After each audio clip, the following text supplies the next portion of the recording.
বৈষ্ণব শাস্ত্র বললেন, দেখো জীবের সঙ্গে পরমেশ্বরের ভেদও আছে, অভেদও আছে, যাকে বললেন অচিন্ত ভেদাভেদ। কেউ বলে ভেদ নেই, জীবই ব্রহ্ম, জীবই ঈশ্বর। কেউ বলে অগাধ ভেদ, জীব কোনোদিনই ব্রহ্ম হতে পারে নাকি? না না না, জীবের সাথে ঈশ্বরের সম্পর্কই নেই।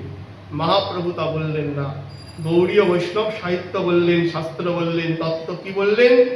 বললেন দেখো, জীব আর ঈশ্বরের মধ্যে কিছুটা সাদৃশ্য আছে, কিছুটা বৈসাদৃশ্য আছে, কিছুটা মিল আছে, কিছুটা অমিল আছে, তাই ভেদও আছে, অভেদও আছে। বিভিন্ন প্রকার দৃষ্টান্তের দ্বারা শাস্ত্র বুঝিয়েছেন যে জীব এবং পরমেশ্বরের মধ্যে ভেদাভেদ তত্ত্বের কথা। আমাদের শ্রী গুরুদেব একটা উদাহরণ দিতেন, সেটা দিলেই বুঝতে পারবেন। বলতেন, পরমেশ্বর এক অনন্ত সমুদ্র, আর জীব সেই সমুদ্রের জলকণা মাত্র। পরমেশ্বর কি? সমুদ্র স্বরূপ, আর জীব কি? তার জলকণা স্বরূপ। সমুদ্রের সঙ্গে জলকণার ভেদ কি? সমুদ্র বিরাট আর জলকণা ক্ষুদ্রাতি ক্ষুদ্র। সমুদ্র বিশাল, জলকণা ক্ষুদ্রাতি ক্ষুদ্র। আর অভেদ কি? অভেদ হলো সমুদ্রের জলরাশির যা স্বাদ, ওই এক বিন্দু জলরাশিরও সেই স্বাদ। সমুদ্রের জলরাশির যা যা উপাদান, আর ওই একবিন্দু জলরাশির তাই তাই উপাদান। অতএব সেই ক্ষেত্রে সাদৃশ্য এবং বৈসাদৃশ্য দৃষ্ট হয় জীব আর পরমেশ্বরের সঙ্গে। ভেদও আছে, অভেদও আছে। যেমন দেখো, বনে বিরাট দাবানল লেগেছে। দাবানল মানে আগুন, বনে আগুন এক বন থেকে আরেক বনে ছড়িয়ে যাচ্ছে, বিশাল দাবানল। আর ঘরে সেই আগুনই জ্বলছে মাটির প্রদীপের মধ্যে। পার্থক্য কি? দাবানল আর মাটির প্রদীপের আগুনে পার্থক্য কি? স্বরূপগতভাবে কোনো পার্থক্যই নেই। ওটাও আগুন, ওটাও আগুন। ওই মাটির প্রদীপও দাবানল হতে পারে কোনো সময়। মাটির প্রদীপও বিরাট অগ্নিপুঞ্জে রূপান্তরিত হতে পারে, কিন্তু বর্তমানে স্বরূপগতভাবে একই নেই, কোনো ভেদাভেদ, কোনো ভেদ নেই। ওটাও অগ্নি, ওটাও অগ্নি। ওরও দাহিকা শক্তি আছে, ওরও দহন ক্ষমতা আছে, বনকে বন পুড়িয়ে দিচ্ছে। আর মাটির প্রদীপও পুড়িয়ে দিতে পারে সবকিছু।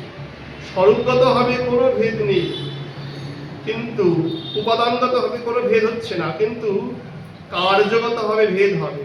একটা বিরাট আর একটা ক্ষুদ্র। দাবানল বিরাট অগ্নিপুঞ্জ, আর মাটির প্রদীপের শিখা ঘরের ভেতরেই আছে, সেটা নিতান্তই ক্ষুদ্র। ভগবান বললেন, জীবকুল আমারই অংশ স্বরূপ, কিন্তু জীবকুল উপাদানগতভাবে আমার অংশ হলেও জীব কিন্তু ক্ষুদ্র। জীব ক্ষুদ্র চিৎকণ, আর আমি বিরাট চিৎকণ।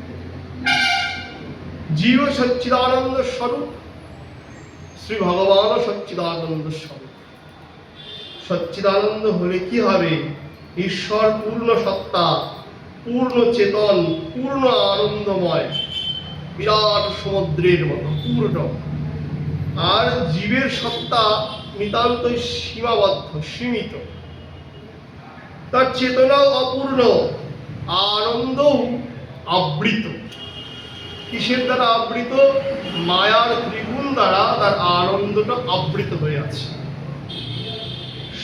সে সবসময় একখানা মুক্তি চায়, ভাবছে সীমাবদ্ধ থেকে কখন বেরিয়ে আসবে।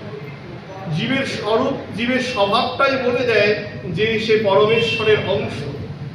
কোনো জীব কখনোই মৃত্যুকে চায় না, কোনো জীব কখনোই নিরানন্দে থাকতে চায় না, কোনো জীব কখনোই আবদ্ধ থাকতে চায় না, কোনো জীব কোনো সময়ই বার্ধক্য চায় না। কেন? কারণ তার যে অংশী পরমেশ্বর, সে তো মৃত্যুহীন, সে অমৃত। তাই অমৃতের স্বভাবটা তার আত্মার মধ্যে রয়ে গেছে। সে চির কিশোর, চির নবীন, চির সুন্দর, তাই জীবও চায় চির সুন্দর থাকতে। সে আনন্দের ঘনীভূত বিগ্রহ, তাই জীবও চায় আমিও যেন চিরকাল আনন্দে থাকি। কিন্তু থাকতে পারে না। কেন থাকতে পারে না? কারণ রজস্তম গুণের দ্বারা আবৃত থাকার কারণে সে আনন্দকে অনুভব করতে পারে না। যখন সেই গুণরাশি থেকে সে ছুটে যাবে, নির্গুণ হয়ে যাবে, গুণাতীত হয়ে যাবে, সে পরমেশ্বরের সঙ্গে মিলিত হবে। একটা ওই দর্শন শাস্ত্রে একখানা উদাহরণ থাকে যে একটা ঘট, সেই ঘটের মধ্যে কি আছে? শূন্য স্থান আছে, আর অপর দিকে কি আছে? আকাশ, শূন্য স্থান আছে। ওটা হলো মহাকাশ। আর ঘটের মধ্যে যে আকাশটা আছে সেটা হলো ঘটাকাশ। ঘটের মধ্যেও আকাশ আছে, ওপরেও আকাশ আছে। ওটা বিরাট অনন্ত, আর ঘটের আকাশটা সীমাবদ্ধ, ক্ষুদ্র। ঘটের আকাশ কখন অনন্ত আকাশের সঙ্গে মিলে যাবে? যখন ঘটের আবরণ মুক্ত হয়ে যাবে, ঘটের দেওয়ালগুলি ভেঙে যাবে, তখন ঘটের আকাশের সঙ্গে মহাকাশের মিলন ঘটবে, দুই আকাশ এক হয়ে যাবে, তখন মুক্ত হয়ে যাবে। খাঁচায় বদ্ধ একখানা পাখি, তাকে যতই খাবার দাও, সুন্দর সুন্দর খাদ্য পরিবেশন করো, সুন্দর খাঁচার মধ্যে রাখো, সেই পাখি কখনোই কি চায় না? আবদ্ধ থাকতে চায়। অনেক যত্ন করলেও থাকতে চায় না। সে কি চায়? সে আকাশে উঠতে চায়, সে মুক্তি চায়, সে আনন্দ চায়। সে বলে নাল্পে সুখমস্তি যো বৈ ভূমা তৎ সুখম।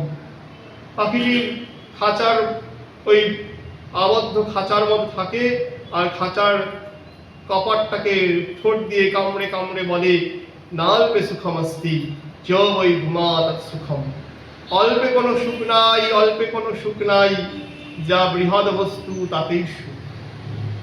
বৃহৎ বস্তুকে খুঁজতে খুঁজতে খুঁজতে খুঁজতে পণ্ডিতগণ দেখলো জগতে যা কিছু আছে সবই অল্প বস্তু।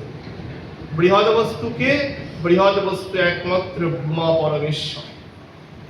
শ্রী ভগবান বললেন এই জীবকুল আমারই অংশ, কিন্তু রজস্তম গুণের দ্বারা, মায়ার গুণের দ্বারা আবদ্ধ থাকায় সে প্রকৃত আনন্দকে অনুভব করতে পারছে না। তাই জগতের আনন্দকে আনন্দ বলে বোধ করছে, আর বলছে অল্পে সুখ নাই, আরো চাই, আরো চাই, অল্পে সুখ নাই। যখন সে পূর্ণ ব্রহ্মের সঙ্গে, পরমেশ্বরের সঙ্গে, ভূমাবস্তুর সঙ্গে সম্পর্ক স্থাপন করবে, তখন বুঝবে সত্যি এগুলি অল্প, পরমেশ্বরই হলো বিশাল বৃহৎ বস্তু। ভগবান বললেন সেই জীব যে কিনা আমারই অংশ স্বরূপ, আমার অংশ স্বরূপ হওয়ার কারণে সে অবশ্যই আমার ধামে ফিরে আসার যোগ্যতা প্রাপ্ত, জন্ম থেকেই যোগ্যতা প্রাপ্ত। কেউ এমন না যে উনি ভগবানকে লাভ করতে পারবেন তো উনি পারবেন না, এমন না। প্রত্যেকটা জীবই জন্ম থেকেই ভগবত ধামে ফিরে যাওয়ার জন্য যোগ্যতা প্রাপ্ত, প্রত্যেকটা জীব। শুধু অপেক্ষাটা কিসের? ভজনের অপেক্ষা, ব্যাস এইটুকু।